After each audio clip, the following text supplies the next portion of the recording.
जय श्री कृष्ण। राधे राधे। आइए सुनते हैं रमा एकादशी व्रत कथा। भाव विह्वल होते हुए अर्जुन ने कहा, हे श्री कृष्ण, अब आप मुझे कार्तिक माह की कृष्ण पक्ष की एकादशी की कथा सुनाइए। इस एकादशी का क्या नाम है तथा इसमें किस देवता का पूजन किया जाता है? इस एकादशी का व्रत करने से किस फल की प्राप्ति होती है? कृपा करके यह सब विधान पूर्वक कहिए। भगवान श्री कृष्ण ने कहा, हे अर्जुन, कार्तिक माह की कृष्ण पक्ष की एकादशी का नाम रमा है। इसका व्रत करने से सभी पापों का शमन हो जाता है। इसकी कथा इस प्रकार है, जो ध्यान पूर्वक सुनो। पौराणिक काल में मुचुकुंद नाम का एक राजा राज्य करता था। इंद्र, वरुण, कुबेर, विभीषण आदि उसके मित्र थे। वह बड़ा सत्यवादी तथा विष्णु भक्त था। उसका राज्य बिल्कुल निष्कंटक था। उसकी चंद्रभागा नाम की एक कन्या थी, जिसका विवाह उसने राजा चंद्रसेन के पुत्र शोभन से कर दिया। वह राजा एकादशी के व्रत से बड़े ही नियम से करता था और उसके राज्य में भी सभी कठोरता से इस नियम का पालन करते थे। एक बार की बात है कि शोभन अपने ससुराल आया हुआ था। वह कार्तिक का महीना था। उसी मास में महापुण्यदायिनी रमा एकादशी आ गई। इस दिन सभी व्रत रखते थे। चंद्रभागा ने सोचा कि मेरे पति तो बड़े कमजोर हृदय के हैं, वे एकादशी का व्रत कैसे करेंगे, जबकि पिता के यहाँ तो सभी को व्रत करने की आज्ञा है। मेरा पति राज आज्ञा मानेगा तो बहुत कष्ट पाएगा। चंद्रभागा को जिस बात का डर था वही हुआ। राजा ने आदेश जारी किया कि इस समय उनका दामाद राज्य में पधारा हुआ है, अतः सारी प्रजा विधान पूर्वक एकादशी का व्रत करे। जब दशमी आई तब राज्य में ढिढोरा पिटा। उसे सुनकर शोभन अपनी पत्नी के पास गया और बोला, हे प्रिय, तुम मुझे कुछ उपाय बतलाओ, क्योंकि मैं उपवास नहीं कर सकता। यदि मैं उपवास करूंगा तो अवश्य ही मर जाऊंगा। पति की बात सुन चंद्रभागा ने कहा, हे स्वामी, मेरे पिता के राज्य में एकादशी के दिन कोई भी भोजन नहीं कर सकता।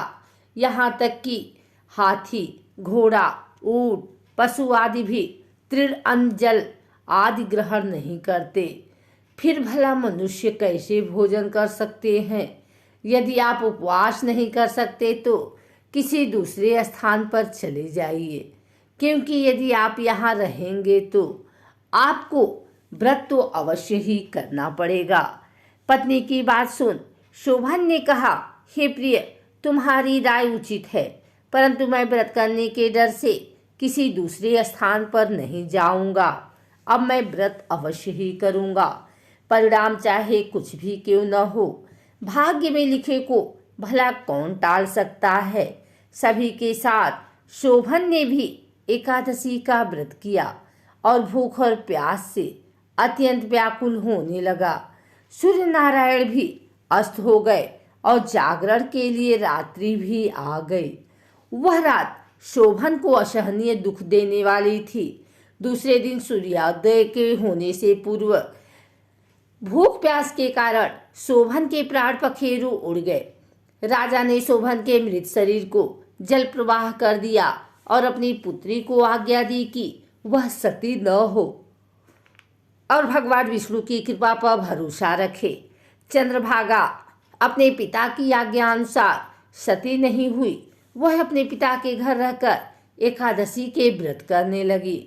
उधर रमा एकादशी के प्रभाव से शोभन को जल से निकाल लिया गया और भगवान विष्णु की कृपा से उसे मंदराचल पर्वत पर धन धान्य से परिपूर्ण तथा शत्रु रहित देवपुर नामक एक उत्तम नगर प्राप्त हुआ। उसे वहां का राजा बना दिया गया। उसके महल में रत्न तथा सुवर्ण के खंभे लगे हुए थे। राजा शोभन स्वर्ण तथा मणियों के सिंहासन पर सुंदर वस्त्र तथा आभूषण धारण किए बैठा था। गंधर्व तथा अप्सराएं नृत्य कर उसकी स्तुति कर रहे थे। उस समय राजा शोभन मानो दूसरा इंद्र प्रतीत हो रहा था। उन्हीं दिनों मुचुकुंद नगर में रहने वाला सोम शर्मा नाम का एक ब्राह्मण तीर्थ यात्रा के लिए निकला हुआ था। घूमते घूमते वह शोभन के राज्य में जा पहुंचा। उसको देखा। वह ब्राह्मण उसको राजा का जमाई जानकर उसके निकट गया। राजा शोभन ब्राह्मण को देख आसन से उठ खड़ा हुआ और अपने श्वशुर तथा स्त्री चंद्रभागा की कुशल क्षेम पूछने लगा। शोभन की बात सुन सोम शर्मा ने कहा, हे राजन, हमारे राजा कुशल से हैं तथा आपकी पत्नी चंद्रभागा भी कुशल है। अब आप अपना वृत्तांत बतलाइए। आपने तो रमा एकादशी के दिन अन्न जल ग्रहण करने के कारण प्राण त्याग दिए थे। मुझे बड़ा विस्मय हो रहा है कि ऐसा विचित्र और सुंदर नगर, जिसको न तो मैंने कभी सुना और न ही देखा है, आपको किस प्रकार प्राप्त हुआ। इस पर शोभन ने कहा, हे देव, यह सब कार्तिक माह के कृष्ण पक्ष की रमा एकादशी के व्रत का फल है। इसी से मुझे यह अनुपम नगर प्राप्त हुआ है, किंतु यह अस्थिर है। शोभन की बात सुन ब्राह्मण बोला, हे राजन, यह अस्थिर क्यों है और स्थिर किस प्रकार हो सकता है, सो आप मुझे समझाइए। यदि इसे स्थिर करने के लिए मैं कुछ कर सका तो वह उपाय भी अवश्य ही करूंगा। राजा शोभन ने कहा, हे ब्राह्मण देव, मैंने यह व्रत विवश होकर तथा श्रद्धा रहित किया था, परंतु यदि तुम इस वृतांत को राजा मुचुकुंद की पुत्री चंद्रभागा पे कहोगे तो वह इसको स्थिर बना सकती है। राजा शोभन की बात सुन ब्राह्मण अपने नगर को लौट आया और उसने चंद्रभागा से सारा वृतांत कह सुनाया। इस पर राजकन्या चंद्रभागा बोली, हे ब्राह्मण देव, आप क्या वह सब दृश्य प्रत्यक्ष देख कर आए हैं या अपना स्वप्न कह रहे हैं।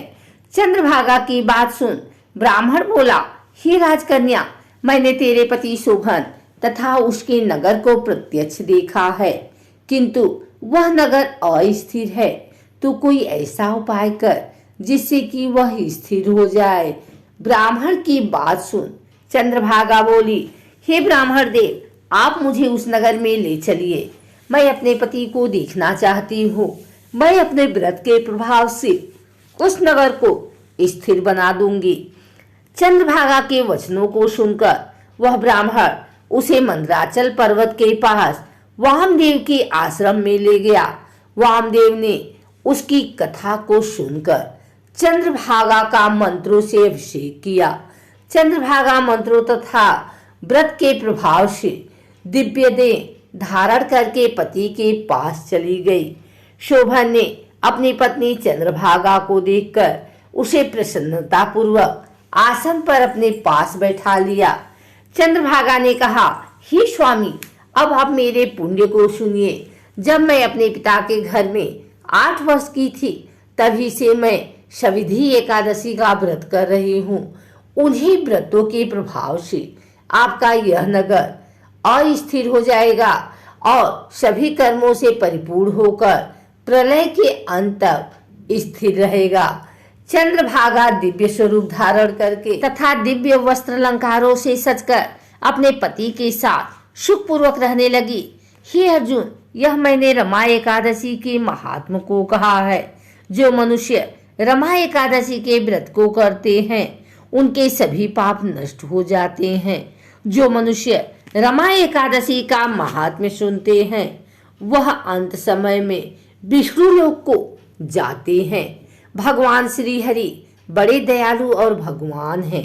श्रद्धा पूर्वक या विवश होकर भी यदि कोई उनका पूजन या एकादशी व्रत करता है तो वह उसे भी उत्तम फल प्रदान करते हैं। परंतु मनुष्य को चाहिए कि वह भगवान का पूजन पूरी श्रद्धा से करे।